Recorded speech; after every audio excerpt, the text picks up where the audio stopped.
Now I deal with the first phase of the French Revolution.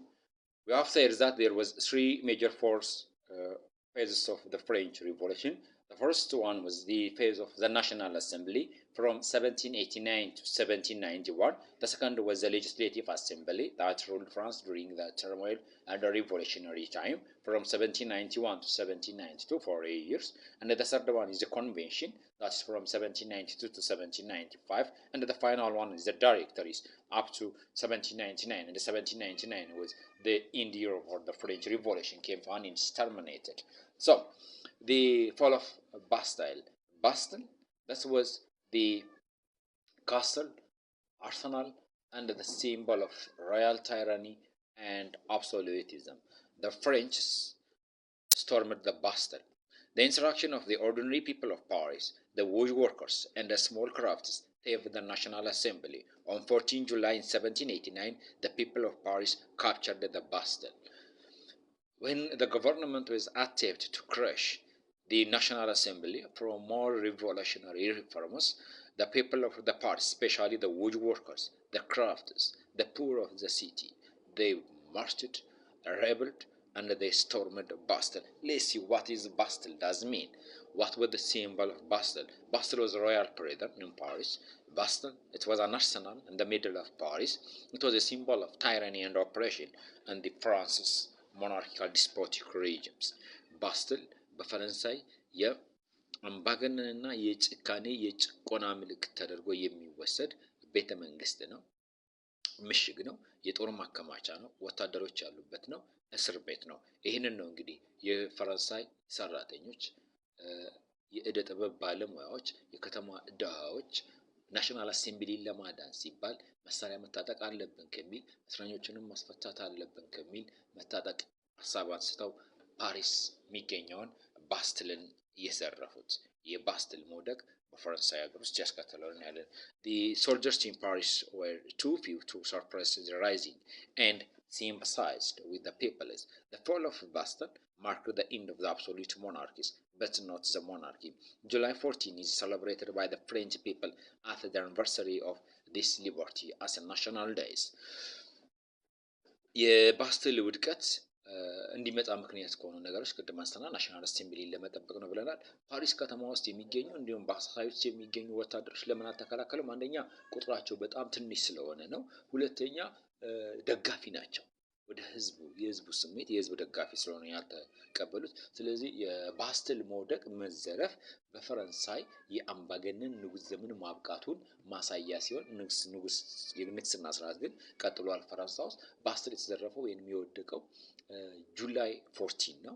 በሐምሌ 14 ቀን ነው 1789 ዓመተ ምህረት ነው። ይሄ ቀን ናሽናል ሊበርቲ ቀን ተብሎ ይጠራል። then the Paris began to rule themselves by commune, that they organize themselves under a local government commune. The Parisians organize their own government, which they call the commune. Small groups factions competed to control the city of Paris. እና ኮሚዩን ከሰሩ በኋላ ፈረንሳዮች ራሳቸው ሲያስተዳድሩ ስሞል ግሩፖች ትናንሽ ቡድኖች ይወዳደራሉ፣ ምርጫ ያካሂዳሉ፣ ፓሪስን ያስተዳድራሉ። ስለዚህ የዲሞክራቲክ ባህሪ ፈጠሩ ማለት ነው። The uprising spread throughout France. The nobles were attacked, records of feudal dues and over tax dues were destroyed. Records began to be destroyed. Many nobles fled the country and they became known as immigrants. So that was the revolution reaches the countryside. The French people አመጹ ወደ ሌላው የፈረንሳይ ክፍል መስፋፋት ሲጀምር መሳፍንቶች ላይ ጥቃት ተደረገ። የፊውዳል እዳዎች ወይም የተለያዩ የፊውዳል ግዴታዎችን የፊውዳል ታክስን የያዙ ዶክመንቶች መረጃዎች መውደም መቃጠል ጀመሩ። ገበሬዎች ማጥፋት ጀመሩ። በዚህ ምክንያት ብዙ መሳፍንት ፈረንሳይን ለቀው ሸሹ። ኢሚግሬትስ ወይንም ስደተኞች የሚል ስም ወጣላቸው በፈረንሳይ ማለት ነው። Louis XVII was forced to fly the new tricolor of France. The Paris Commune feared that Louis XVII would have foreign troops to invade France to crush the revolution. አመጹ እየተስፋፋ መምጣቱን ሲያረጋግጥ ሉዊስ 17ኛ የናሽናል አሴምብሊ ያወጣውን ባለ 3 ከለር የፈረንሳይን አዲሱን ባንዲራ ለማውለብለብ ተገደደ ማለት ነው። የፓሪስ ኮሚዩኖች ግን ስጋት አድሮባቸዋል። የስጋታቸው ምንጭ ደግሞ ሉዊስ 17 የውጭ ሀገር ወታደሮችን አስወጥቶ ሊወረን ይችላል አመፅን ለመቀልበስ ይላሉ። ይህም ደግሞ እንደ ምክንያት ያነሱት የሉዊስ 17 ባለቤት ማሪያ አንቶንቴ የኦስትሪያው ንጉስ እህት ነች። That was the reason. Marie Antoinette, the wife of Louis XVII, was the sister of the Austrian king. After that, Austria invaded France to crush the revolution and to restore Louis XVII to his previous absolute despotic reigns. ስለዚህ ኦስትሪያ ወራ ንጉሱን አምባገነን ወደ ቀድሞ ቦታው ልትመልሰው ትችላለች የሚል ስጋት አደረባቸው። Within this, the women attacked the Versailles. The group of women attacked the Versailles on October 5 in 1789. As a result, the royal family within the National Assembly was forced to relocate their center to Tuileries Palace, and the royal family was spent Tuileries Palace for years as a prisoners. በኦክቶበር 5 1789 ዓመተ ምህረት የተወሰኑ ሴቶች ሮያል ፓላሱን ወይም ቨርሳይሌስን አጠቁ። እነሱ ሲያጠቁ ናሽናል አሰምብሊው የንጉሱን ቤተሰብ ንጉሱም ወደ ቱላሪስ ፓላስ እንዲሸሹ ምክንያት ሆነ። ቱላሪስ ፓላስ ገብተው ሌላ ፓላስ ሄዱ። እዛ እንደ እስረኛ ነው የቆዩት ነገስታት ቤተሰቦች ማለት ነው። In the summer of 1789 there was a mass peasant disturbances in the many areas of France. The National Assembly satisfied the peasants by decreasing the August 4 in 1789 revolution or decreases. በ1789 ክረምቱ ወር ላይ በአብዛኛው የፈረንሳይ ክፍል ውስጥ ከባድ የሆነ ግጭት ህገወጥነት የሚታይበት ነበረ። ስለዚህ ይህንን ግጭት የገበሬዎችን ጥያቄ ደግሞ ለማስታገስ ለመስጠት ሲባል ናሽናል አሴምብሊ ኦገስት 4 1789 ዓመተ ምህረት አዋጅ አወጣ። ኦገስት ዴይ ዲክላሬሽን ተብሎ የሚጠራው ነው። the major changes the reforms by the national assembly የፈጠራቸው ዋና ቼንጆችን እንያ ምንድን ናቸው የሚለው the first one the abolishment of the guild and the labor union restrictions የሌበር ዩኒየን እና የጊልድ ሪስትሪክሽን ላይ የነበረው እንዲጠፋ ተደርገዋል። special privilege was abolished የተለየ መብት የነበራቸው ፈርስት እና ሰከንድ ስቴት በታክስ ላይ በተለያየ ነገር ላይ ያላቸው የተለያየ ሪቮሉሽን እንዲጠፋ ተደርገዋል ማለት ነው። ሌላ ናሽናል አሴምብሊ ኢንትሮዲዩስ ያደረጋቸው ነገሮችን እና the National Assembly one introduced the Constitution of 1791 the Declaration of the Right of Men equality before the laws for men and women especially for men tax levied based on the ability to pay. That was some of the new introduction that came with the abolition.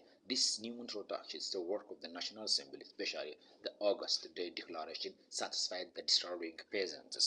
የናሽናል አሴምብሊ ሌሎች የወሰዳቸው ጉዳዮች ምንድነው ከተባለ 1791 ዓመተ ምህረት ኮንስቲቲዩሽንን አጽድቋል። the right of men የሰው መብት የሚለውን ይዘው መጥተዋል። equality before the law ህግ ፊት ሰው እኩል ነው የሚለውን አዋጅ አጽድቋል። ስፔሻል ፕሪቪሌጅ የለም፣ ማንም የተለየ መብት አይኖረውም። ታክስ ሰዎች ላይ የሚጣለው መክፈል በሚችሉት አቅምና ህግ መሰረት ነው የሚል ነገርም አስቀምጧል።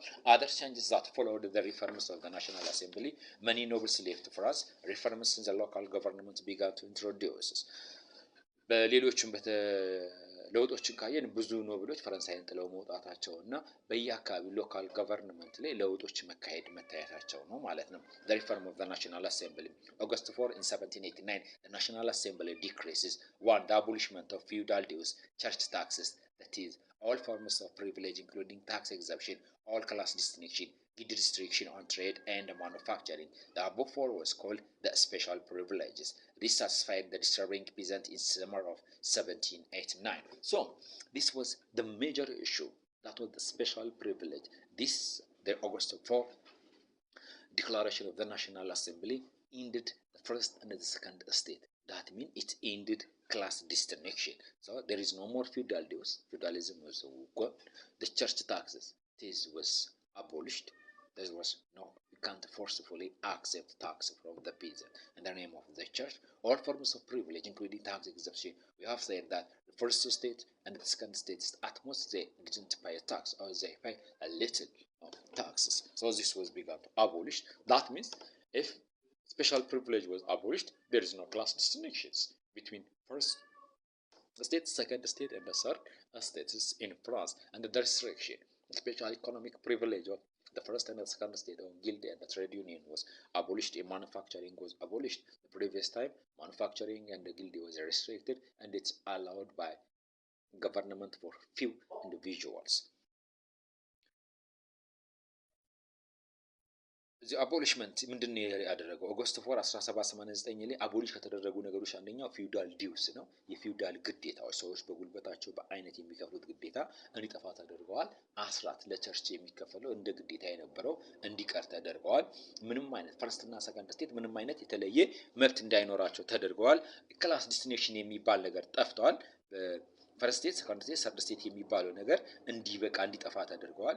ጊልድ ሪስትሪክሽን እና ማኑፋክቸሪንግ ላይ የነበረው ውስንነት ክልከላ በሙሉ አብቅቷል። እነዚህን አራቱን የፊውዳል ዲው መጥፋትን፣ ቸርች መጥፋትን፣ ፕሪቪሌጅ መጥፋትን እና የክላስ መወገድን ፎር ፕሪቪሌጅ የምንላቸው ጠፍተዋል። ይሄ ደግሞ ገበሬዎችን የበለጠ አስደስቷቸዋል። ለምን ተደሰቱ ገበሬዎች? ከዚህ በኋላ ለቤተ ክርስቲያን በግድ ግብር አይከፍሉም፣ አስራት አይከፍሉም፣ አንድ አስራ አይሰጡም።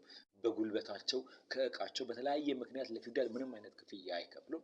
ለመንግስት ብቻ ነው ታክስ የሚከፍሉት። እሱንም በሚከፍሉት አቅም ልክ ነው። ፍርድ ቤት ቢሄዱ እንደማንም ዜጋ ከማንም እኩል ናቸው የሚለውን ነው ይዞላቸው የመጣው ማለት ነው። The National Assembly, the old regime in France came to an end because of the July 14th, the fall of Bastille, and the August 4 and August 29 decreases. August 4 in 1789 decrees that abolishes all unjust privileges. August 26 in 1789 the Declaration of the Rights of Men and Citizens. So the old regime came to an end in France because of these three major developments, major decreases by the National Assembly.